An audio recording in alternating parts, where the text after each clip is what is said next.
Hello' everyone, কি খবৰ? আশা কৰিছোঁ সকলোৰে ভালেই। বহুত দিন ভিডিঅ' দিয়া হোৱা নাই, সেইটোৱে ভাবিলোঁ আজি ব্লগ এটা বনাই লওঁ। যিহেতু আজি এপ্ৰিলৰ 1 তাৰিখ আৰু এপ্ৰিল ফুলো হয়। আপোনালোকে কাক কোনে কি মিছা কথা ক'লে কমেণ্ট কৰিব হা। যিহেতু আমাৰ বাপুতি কলীয়া বহাগৰ বিহুটো আহি পালেহি, মাত্ৰ বাকী আছে আৰু 14 দিন। সেয়ে মই পুৰা এক্সাইটেড আছোঁ, কিয় আমাৰ বিহুটো পালেহি। মোৰ বিহু বহুত ভাল লাগে, বহুত ভাল লাগে। নাচিব ইমান নাজানো, কিন্তু মোৰ বিহু বুলি ক'লে পূৰা পাগল। তাৰ ঘৰত কপৌ ফুলো ফুলিলে, মানে ঘৰত কপৌ ফুল ফুলিছে, গছত নকুহি পাত ওলাইছে, এনেই মনটো কিবা ভাল লাগি আছে। আজি 4-5 দিনমান বেছি হ'ল বৰষুণ। আজি ভাবোঁ ব্লগ বনাম, কালি ভাবোঁ ব্লগ বনাম, একো ব্লগ বনোৱাই হোৱা নাই। ভাবিলোঁ আজি বৰষুণ দিলেও মই ব্লগ বনাম। নেনাই মোক মিছা কথা কৈছে, সিহঁতৰ ভাইকে মাহীয়েকৰ ল'ৰাটোৱে বোলে বিয়া পাতিলে, চাব মাতিছে। সিহঁতৰ ঘৰত যাম মই অলপ পাছত। আইতাই কিবা এটা আনিব মাতিছিলে মোক, সিহঁতৰ আইতাকে। আপোনালোকক দেখাম আৰু কপৌ ফুল চাওঁগৈ আহক। আমাৰ কপৌ ফুল এপাহ মানে ইয়াত কেইবাজোপাও আছে, কিন্তু মই যেতিয়া মানে ইজোপা গছৰ পৰা সিজোপা বদলি কৰোঁতে মানে অদলা হয়, ইজোপা হ'ল নেকি। মানে ইমান ধুনীয়াকৈ গোন্ধাই আছে নহয়, গোটেই ঘৰটো পুৰা মানে। আৰু বেলেগ ফুলো ফুলি আছে, সেইকাৰণে মানে গোটেই ঘৰটো আমোলমোলাই আছে। এয়া কেইবাবাৰো ফুলিছে, ভাল লাগিছে মোৰ মনটো। মই কপৌ ফুলৰ মানে পূৰা পাগল মই, কিন্তু ফুল ফুলে, কিন্তু মই ছিঙিব নিদিওঁ, মানে গছতে মৰহি যায়। কিবা এটা ভাল লাগিছে নাই কওকচোন। তাই মোৰ কপৌ ফুল আৰু বিহুলে এই শিলিখা গছৰ ৰুই থোৱা আছে। ইয়াত মায়ে কিবা চিমো লগাই দিলে যে, সেইটো কাৰণে ফুলটো পূৰা মানে পেচাই মানে মেৰাই গ'ল। তাৰপিছত ইয়াত আৰু মই এই তামোল গছতো মই কেইজোপামান লগাই থৈছোঁ, সৰু হৈ আছে। এইকেইজোপা অলপ আগতীয়া হয়, সেইখিনি পিছতীয়া হ'ব। তাৰপিছত আমাৰ ঘৰত আৰু বেলেগ কপৌ ফুল আছে, ভাটৌ কপৌ ফুল আছে, শালিকী কপৌ ফুল আছে। এইবিলাক মানে ফুলাত দেৰি হ'ব যে, সেইকাৰণে এতিয়া মানে কলি মেলি আছে আৰু। আপোনালোকৰ কাৰ কি খবৰ নিশ্চয় জনাব।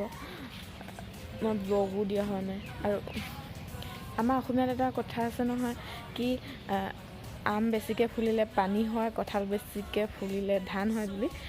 কঁঠালো মুচি আছে, আমো ফুলিছে, মানে গোটেই চোতাল অৱস্থা নাই। এইফালে দিছে বৰষুণ, পিছফালে বৰষুণ বেছিহে দিছেচোন।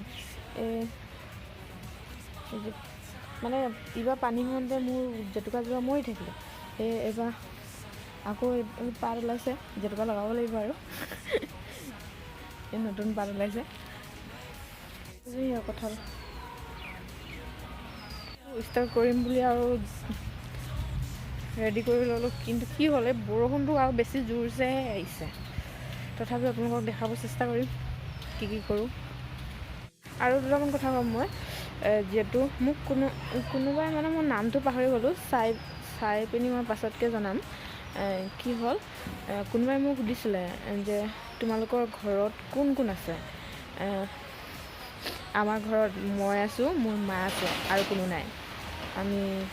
আমি দুজনীয়ে থাকোঁ ঘৰত। আপোনালোকৰ লগত কথা পাতি থাকোঁতে এইফালে বৰষুণ বতাহ পূৰা মানে বাউলি আহিছে। মোৰ ভয়ে লাগিছে, মই ভিতৰত যাম এতিয়া। তাৰপিছত এইজোপা দেখিছে নাই, কি বুলি কয় জানো ফুলজোপা, এইজোপা চাই পূৰা হেৰি হৈ আছে, নতুন পাত ওলাইছে যে, পূৰা কুহি পাত মেলি আছে। ফুলিলে মই দেখাম আপোনালোকক, বহুত ধুনীয়া ফুলে। ৰাস্তাত যিমান মানুহ যায়, মানে আমাৰ ঘৰৰ ফালে নোচোৱাকৈ মানে নাথাকেই, চাই যায়। আৰু এজোপা ফুল ফুলি আছিল তামোল গছত, সেইজোপাও পূৰা মানে মানুহ চাই যায়, পূৰা এক্সাইটমেণ্ট মানে পূৰা বতাহ মাৰিছে। আৰু মই ভিতৰলৈ যাওঁ দেই, অলপ পাছতকৈ আকৌ আহি যাম। এয়া বৰষুণ দিছে, এতিয়া মই ভিতৰলৈ যাওঁ। মোৰ বতাহ বুলি ক'লে বহুত ভয় লাগে, সেইকাৰণে মই ভিতৰলৈ যাওঁ। আপোনালোকক অলপ পাছত আকৌ লগ পাম। অলপ মানে বৰষুণ যাক আৰু বতাহটো অলপ কমিলে 20 মিনিটমানৰ পাছত মই আকৌ বাহিৰলৈ ওলাই আহিলোঁ ব্লগটো আজি সম্পূৰ্ণ কৰিয়ে এৰিম বুলি। কিয়নো এতিয়া মই নেনাহঁতৰ ঘৰত যাওঁ, নেনাহঁতৰ ঘৰত গৈ কিন্তু মই দেখাব নোৱাৰিম। সিহঁতৰ ঘৰত পূৰা কালাৰ কৰাই থকা হৈছে, পূৰা বস্তুবোৰ পেলাই থৈছে, সেইকাৰণে মই সিহঁতৰ ঘৰটো আজি দেখাব নোৱাৰিম। মই মানে আইতাই কচু টেপু আনিব মাতিছিলে মোক, সেইটো আইতাকে, সেইটোৱে আনিব যাওঁ। যদি আৰু ভিডিঅ' নকৰোঁ আৰু মানে বহুত দীঘলীয়াও নকৰোঁ, বেছি ছুটিও নকৰোঁ, সেইকাৰণে যদি ভিডিঅ'টো চাই ভাল পালে লাইক কৰিব, কমেণ্ট কৰিব, শ্বেয়াৰ কৰিব, ছাবস্ক্ৰাইব কৰিব আৰু কাষতে থকা বেল আইকনটো প্ৰেছ কৰি দিব, যাতে মই আগুৱাই যাব পাৰোঁ। আজিলৈ বাই বাই।